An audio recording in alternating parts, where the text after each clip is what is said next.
Hello guys, तो हमारी ये डाटा स्ट्रक्चर की 16th वीडियो होगी। In this video we will discuss valid parenthesis. So basically होता क्या है इस प्रॉब्लम में, हमें ये देखना होता है हमारे पास एक स्ट्रिंग होती है और स्ट्रिंग के अंदर बेसिकली 3 टाइप्स ऑफ ब्रैकेट्स होते हैं, curly braces, round braces and the square braces. ठीक है, तो हमें ये चेक करना होता है कि जो स्ट्रिंग का एक्सप्रेशन है उसमें जिस ऑर्डर में हमारे पास पेयर आया है उसी ऑर्डर में हमारे पास उसका मतलब इन जो जिस तरीके का ओपनिंग ब्रैकेट होगा उसी ऑर्डर में हमारा क्लोजिंग ब्रैकेट आना चाहिए।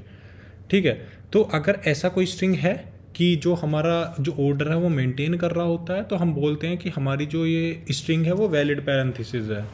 ठीक है, तो एक एग्जांपल लेते हैं। होता क्या है कि हमारे पास फॉर एग्जांपल ये वाला हमारे पास एक्सप्रेशन है, इसमें हमारे पास क्या है, सबसे पहले हमारे पास स्क्वायर ब्रैकेट आया, फिर हमारे पास राउंड ब्रैकेट आया, तो राउंड ब्रैकेट क्लोजिंग आया, तो उससे पहले हमारे पास क्लोज एक ब्रैकेट था राउंड सेम, तो ये दोनों एक वैलिड हो गया और उसके बाद लास्ट में ये आया जो कि इनिशियली स्क्वायर ब्रैकेट था।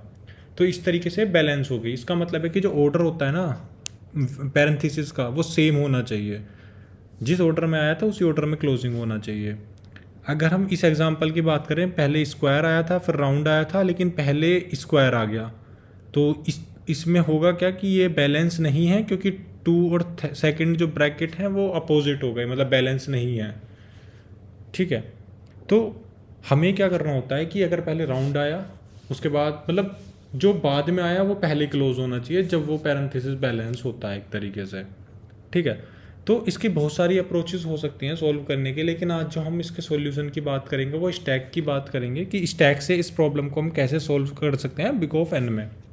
ठीक है, तो एल्गोरिथम पे आते हैं। सबसे पहले हम इसके एल्गोरिथम देखते हैं कि कैसे हम इसे स्टैक की मदद से वैलिड पैरेंथेसिस को चेक कर रहे होंगे, और उसके बाद इसके कोड को देखते हैं। तो इनिशियली हम क्या करते हैं कि स्टैक इनिशलाइज कर लेते हैं। तो स्टैक इनिशलाइज एम्प्टी स्टैक हम रख लेते हैं। ठीक है, ट्रैवर्स करते हैं, जो पर्टिकुलर एक्सप्रेशन हमारे पास आया उस पर ट्रैवर्स करते हैं, चेक करते हैं कि अगर ओपनिंग पैरेंथेसिस है, अगर कोई भी ओपनिंग पैरेंथेसिस आता है उसे हम जस्ट पुश कर देते हैं स्टैक के अंदर, दैट्स इट।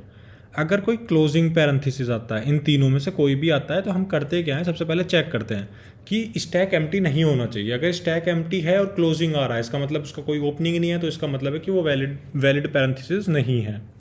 ठीक है, स्टैक एम्प्टी ना हो, अगर स्टैक एम्प्टी है तो हम रिटर्न कर देते हैं कि वैलिड पैलिड्रोम नहीं है, और चेक करते हैं कि जो हमारे पास क्लोजिंग पैरेंथेसिस आया है उसका स्टैक में टॉप में उसका ओपनिंग पैरेंथेसिस उसका पेयर होना चाहिए। अगर ऐसा नहीं है तो भी हम बोल देते हैं कि भैया ये हमारा वैलिड पैरेंथेसिस नहीं है। स्टैक एम्प्टी नहीं होना चाहिए, सेम उसका जो क्लोजिंग है उसका ओपनिंग पेयर होना चाहिए स्टैक के टॉप पे। अगर ऐसा नहीं है कि स्टैक अगर उस टॉप पे उसका वैलिड पैरेंथेसिस मिल जाता है तो हम स्टैक में से उस टॉप वाले एलिमेंट को निकाल देते हैं।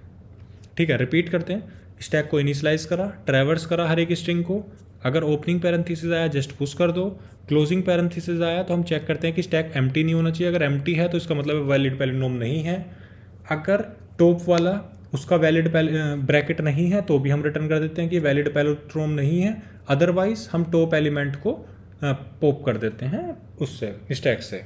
और एट द एंड हम चेक करते हैं कि सारी स्ट्रिंग को जब हम इटरेट कर चुके हों स्टैक की लेंथ 0 होनी चाहिए। तो ये सिंपल सी एल्गोरिथम थी। आई होप कि एल्गोरिथम तुम्हें समझ में आई होगी। कोड के ऊपर चलते हैं एक बार। हमने सेम वही 2 एक्सप्रेशन लिए जो हमने वहाँ पे लिए थे। हमने इस बैलेंस नाम का एक फंक्शन लिया है, उसमें हम एक्सप्रेशन 1 और एक्सप्रेशन 2 को सेंड कर रहे हैं। तो हमने क्या करा, एक स्टैक मेंटेन कर लिया कि इसमें हम क्या करेंगे, स्टैक को हमने मेंटेन कर लिया और इनिशियली हमने क्या करा, इसे एम्प्टी कर दिया। एक हमने डिक्शनरी बना ली, डिक्शनरी इन द सेंस कि की वैल्यू पेयर्स, कि अगर ये इसका क्लोजिंग है तो इसका ओपनिंग ये है, इसका क्लोजिंग का इसका ओपनिंग ये है, क्योंकि बिग ऑफ 1 में काम करती है डिक्शनरी, तो इसलिए हमने चेक करने के लिए मंगा लिया कि हमें बार बार इफ़ कंडीशन ना लिखनी पड़े। तो हमने क्या करा, उस एक्सप्रेशन पे लूप चलाया। पाइथन में लूप इस तरीके से चला सकते हैं, स्ट्रिंग पे हमने लूप चलाया। हमने चेक करा कि अगर पैरेंथेसिस इन तीनों में से कुछ भी है, मतलब ओपनिंग ब्रैकेट में से कुछ भी है, तो हम स्टैक में जस्ट पुश कर रहे हैं, अपेंड कर रहे हैं। ठीक है, अगर क्लोजिंग ब्रैकेट है, क्लोजिंग ब्रैकेट है तो हम चेक कर रहे हैं कि स्टैक की लेंथ होनी चाहिए। अगर नहीं है, मतलब स्टैक एम्प्टी है या उसका टॉप मोस्ट मैचिंग कैरेक्टर नहीं है, मतलब जो आ रहा है उसका इस वाली पेयर में से हम चेक कर लेंगे कि क्या उसका वो करस्पॉन्डिंग ओपनिंग ब्रैकेट मैच करता है। अगर नहीं करता तो हम यहाँ से रिटर्न कर रहे होंगे कि नो बैलेंस, ये स्ट्रिंग हमारी बैलेंस नहीं है। अगर स्टैक एम्प्टी भी नहीं है और टॉप भी मैच कर रहा है तो उसका मतलब है कि हम स्टैक में से पॉप कर रहे होंगे, दैट्स इट। और एट द एंड हम चेक कर रहे हैं कि अगर स्टैक की लेंथ हमारे पास मिलती है तो हम बोल देते हैं कि नोट बैलेंस है वो, क्योंकि स्टैक एम्प्टी मिलना चाहिए एट द एंड। अगर वो स्ट्रिंग जो एक्सप्रेशन हमारे पास आ रहा है वो अगर वैलिड है तो एट द एंड जितने हमारे पास ओपनिंग आए थे उसके करस्पॉन्डिंग उसके क्लोजिंग आएंगे, तो इस तरीके से वो पॉप खाली हो जाएगा।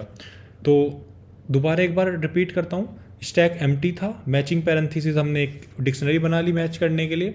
सबसे पहले कोई भी ओपनिंग आया तो जस्ट पुश करते जाएंगे, क्लोजिंग आया तो चेक करेंगे कि स्टैक एम्प्टी ना हो और टॉप मोस्ट एलिमेंट हमारा उस मैचिंग पैरेंथेसिस से मैच अगर नहीं करता है तो नोट बैलेंस हम कर देते हैं कि स्टैक की लेंथ या तो स्टैक की लेंथ ना हो या वो टॉप वाला मैच ना करे, उस केस दोनों ही केस में रिटर्न कर रहे होंगे नोट बैलेंस। अदरवाइज स्टैक में से पॉप कर रहे हैं, ठीक है। और एट द एंड हम चेक कर रहे हैं अगर ये पूरी एक्सप्रेशन खत्म हो जाती है और उसके बाद भी यहाँ से रिटर्न नहीं होता तो इसका मतलब है कि वो बैलेंस भी हो सकती है अनबैलेंस भी हो सकती है। तो हमने फिर चेक करा कि अगर स्टैक की लेंथ एग्जिस्ट करती है तो नोट बैलेंस है, अदरवाइज बैलेंस है। तो एक बार इस कोड को रन करते हैं। तो यहाँ पे इसने दिया बैलेंस क्योंकि यहाँ पे ओपनिंग और क्लोजिंग मेंटेन थे, और यहाँ पे दिया इसने नोट बैलेंस। तो अगर मैं इसमें एक और लगा दूँ ओपनिंग ब्रैकेट और क्लोजिंग ना लगाऊं तो ये भी हमारा नोट बैलेंस हो जाएगा, देख लो। और वहीं पे इसके करस्पॉन्डिंग मैं इसका क्लोजिंग लगा दूं तो ये बैलेंस हो जाएगा। तो ये थी हमारी स्टैक की प्रॉब्लम जो कॉमनली बहुत ज़्यादा इंटरव्यूज़ में पूछी जाती है। आई होप कि तुम्हें ये स्टैक की मदद से चीज़ें समझ में आ गई होंगी। इसकी कॉम्प्लेक्सिटी की अगर बात करें तो हम कॉम्प्लेक्सिटी इसका स्पेस हम बिग ऑफ एन ले रहे हैं क्योंकि हर एक string big of n maximum है अगर सारे ओपनिंग ब्रैकेट आ जाते हैं किसी केस में, अदरवाइज तो ये अगर बेस्ट केस होगा तो n/2 तक ही जाएगा। और बात करें अगर टाइम कॉम्प्लेक्सिटी की, सिर्फ हम एक लूप लगा रहे हैं तो बिग ऑफ कॉम्प्लेक्सिटी भी हमारी एक्सप्रेशन के लेंथ की जितनी होगी बिग ऑफ एन। तो आई होप कि तुम्हें ये प्रॉब्लम समझ में आई होगी। अगर ये प्रॉब्लम पसंद आई हो तो please like it, subscribe it and share it with your friends. Thank you.